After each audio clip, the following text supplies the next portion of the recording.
Si Cadante ang dating hari ng karagatan. Si Sargento Bato ang berdugong hitman. At si Larigo ang henyo sa pananalapi ng International Crime Syndicate. Isang panahon, ang tatlong pangalang ito ay nagpayanig sa buong bansa. Ngayon, nakatayo sila sa harap ng firing squad. Sa loob ng ilang segundo, ang kanilang huling hininga ay maglalaho sa ilalim ng ulan ng mga bala. Ito ang pinakamalagim na gabi sa isla ng Corregidor na ginawang maximum security facility kung saan tuluyan ng isasara ang pinto para sa tatlong pinakamapanganib na kriminal sa Pilipinas. Nang gabing iyon, ang langit sa ibabaw ng isla ay balot ng dilim, walang buwan, walang bituin. Ang hangin ay may dalang alat ng dagat na humahalo sa amoy ng lumang semento at lumot ng bilangguan. Ang hampas ng alon sa mga batuhan sa ibaba ay parang tunog ng tambol ng kamatayan. Sa loob ng isolation cell. Sa likod ng makapal na bakal na pinto, naghihintay ang tatlo. Sila ang madilim na alamat ng underworld. Si Cadante, ang naghari sa smuggling routes ng Timog Silangang Asya.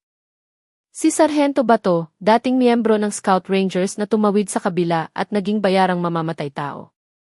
At si Larigo, ang naglaban ng bilyon-bilyong piso gamit ang crypto at offshore accounts. Ngayong gabi, hindi na nila hawak ang oras. Wala nang tatakas. Wala nang areglo. Isang destinasyon na lang ang naghihintay sa kanila. Sa labas ng piitan, ang mga searchlight ay tumatago sa tatlong patong na barbed wire. Sa bawat sulok, nakapwesto ang mga automatic rifles. Handang barilin ang sinumang magtatangkang guluhin ang operasyon ng gobyerno. Eksaktong alas 11:45, 11:45. Ang kalansing ng susi at ang crake ng bakal na pinto ay umalinggaw-ngaw, hudyat ng simula ng kanilang huling paglalakad. Pumasok ang isang platoon ng Special Action Force, DEFDE, naka-full battle gear. Walang emosyon ang kanilang mga mukha. Walang awa. Ang utos mula sa Malacanang ay malinaw, walang isa man sa tatlong ito ang aabot ng bukang liwayway. Nakakadena ang mga kamay at paa ng tatlo. Bawat hakbang ay may kasamang mabigat na kalansing ng bakal. Sa tahimik na gabi, ang tunog ng combat boots ng mga pulis at ang kadena ng mga bilanggo ay naghahalo habang tinatahak nila ang daan patungo sa execution ground. 200 metro lang ang layo, pero pakiramdam nila, mas mahaba pa ito kaysa sa buong buhay nila. Nakaabang ang konvoy ng mga sasakyan. Ang mga ilaw ay tumututok sa bawat madilim na sulok. Sa mga watchtower, nakatutok ang mga sniper, sinisiguradong walang milagrong mangyayari. Ang paglalakad na ito ay walang dasal, walang kapatawaran. Bawat hakbang ay parang pagpukpok sa kanilang dibdib. Ang firing range ay napapalibutan ng mataas na pader at razor wire. Ang ingay ng generator at ang hampas ng alon ay lalong nagpadagdag sa kilabot. Ang mga asong bantay ay walang tigil sa pagtahol. Alam ni Cadante na malapit na. Huminga siya ng malalim sa ilalim ng itim na hood. Lumaki ang kanyang dibdib, tila gustong baunin ang huling hangin ng mundo. Si Sargento Bato ay naggangalit ang bagang, matigas pa rin ang mukha, ayaw magpakita ng takot. Si Larigo naman ay pabulong na nagdadasal, pero nilulunod lang ito ng hangin. Handa! Ang unang utos ay dumagundong. Agad na kumilos ang mga marksman. 12 nguso ng baril ang sabay-sabay na umangat. Kahit malakas ang hangin ng habagat, hindi gumagalaw ang mga baril. Sa ilalim ng mga hood, ang puso ng tatlong bilanggo ay halos sumabog sa bilis ng tibok. Bumagal ang oras. Ang bawat segundo ay naging torture. Ang ilang opisyal sa gilid ay napapigil ng hininga. Ang iba ay umiwas ng tingin. Pero ang susunod na utos ay humatak pabalik sa atensyon ng lahat. Putok! Sa sandaling iyon, bago lumabas ang mga bala, tila tumigil ang mundo. Walang alon, walang hangin. Nagbigay daan ang kalikasan kay kamatayan. At sumunod ang crack ng mga rifle. Bang! Ang tunog ay bumasag sa katahimikan ng isla ng Corregidor. Para itong kulog na sabay-sabay bumagsak.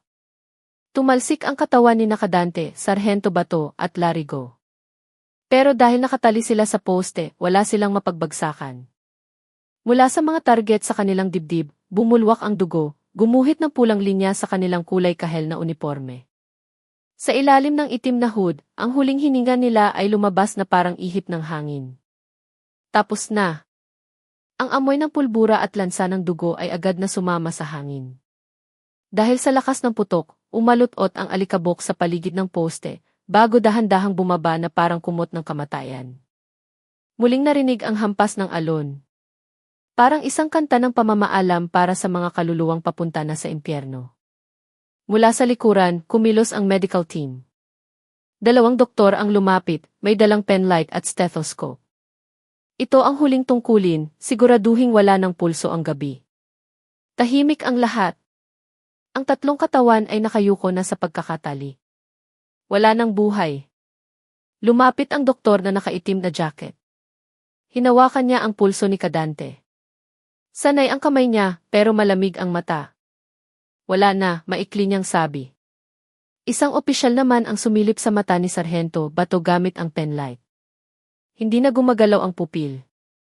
Negative reaction, report niya. Huli si Larigo. Dinig sa stethoscope ang nakakabinging katahimikan sa loob ng kanyang dibdib. Time of death, 0 oras 3 minuto deklarasyon ng doktor. Tumango ang commander ng firing squad. Walang salita, lumapit ang mga tauhan na may dalang 3 itim na body bag.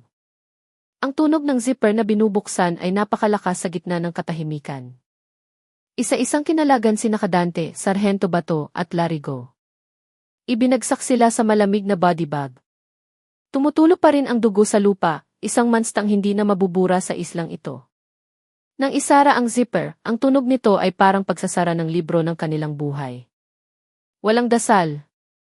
Walang paalam. Tanging ang yabag ng mga boots na nagbubuhat sa kanila palayo ang narinig.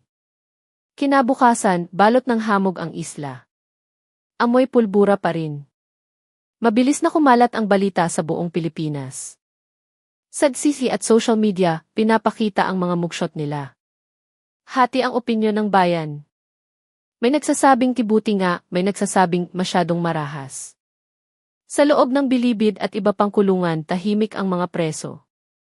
Walang nagbibiruan. Alam nila ang mensahe, sa panahong ito, kapag nagkamali ka, bala ang kapalit. Pero sa isang madilim na bodega sa Quezon City, ang mga dating tauhan ng 3 ay nagpupulong. Wala na ang mga boss, pero andyan pa ang sindikato. Ang huling gabi sa isla ay simula pa lang ng bagong giyera. Ang libingan sa San Isidro. Isang konvoy ng itim na van ang pumasok sa isang liblib na bahagi ng barangay San Isidro, Bulacan. Maulap pa rin at ambon-ambon. Walang bulaklak. Walang mahabang misa. Tanging 3 butas sa lupa ang naghihintay. Bumukas ang pinto ng van. Ang amoy ng formalin at basang lupa ay sumampal sa hangin. Binuhat ng 4 na sepulturero ang 3 simpleng kabaong na kahoy. Napapalibutan ang area ng mga pulis na naka-armalite.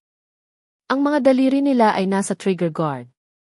Alam nilang hindi ordinaryong tao ang ililibing. Ang mga pamilya ay pinayagang lumapit pero hanggang 5 metro lang. Isang matandang ina, nakabalot ng lumang alampay, ang humagulgol. Basag ang boses niya, nanginginig ang kamay na inaabot ang kabaong. Anak ko. Kahit mahawakan ko lang ang anak ko. Pero ang iyak niya ay nilamon ng tunog ng pala at lupa. Walang mahabang homily. Isang pari ang mabilis na nagbasbas. Wala pang 2 minuto tapos na. Tinabunan na ang mga hukay. Ang lagapak ng lupa sa ibabaw ng kabaong ay parang martilyong dumudurog sa puso ng mga naiwan. Sa labas ng bakod, may mga reporters na sumusubok kumuha ng litrato, pero hinarang sila ng mga pulis. Bawal ang media. Nang matapos, mabilis na naging putik ang lupa dahil sa ulan. Naglagay lang ng maliliit na bato na may code number. Walang pangalan. Walang lapida. Tanging mga lihim na binaon kasama nila. Binigyan lang ng ilang sandali ang pamilya para tumitig sa lupa. Walang yakapan. Walang huling habilin. Tapos na ang oras, sabi ng gwardiya. Isa-isa silang pinalayas. Naiwan ang 3 umbok ng lupa sa gitna ng hamog ng San Isidro. Sa likod ng mga puno, may ilang lalaking mukhang banyaga ang nanonood. Blanko ang mukha nila, pero may dilim sa mga mata. Isang tahimik na panata ng paghihiganti. Sa istasyon ng pulis sa San Jose del Monte, isang batang pulis ang nakatulala sa kanyang kape. Yung tunog na iyon, bulong niya. Ang tunog ng bala na tumagos kay Kadante. Ang huling tingin ni Larigo. Hindi ito mawala sa isip niya. Sa mga probinsya kung saan naghari ang tatlo, iba-iba ang reaksyon. May nakahinga ng maluwag. May lihim na nagluluksa. Pero hindi pa tapos ang lahat. Sa isang lumang warehouse malapit sa Manila North Harbor, nagtipon ang mga natitirang galamay ng sindikato. Sa mesa, nakakalat ang litrato ng prosecutor at ng opisyal na namuno sa firing squad. Akala nila tapos na, sabi ng isa habang nagsisindi ng sigarilyo. Nakakatakot ang ngiti niya. Ipapaalam natin sa kanila. Ang anino ay hindi namamatay. Ang gabing iyon ay nagbabadya ng bagong bagyo.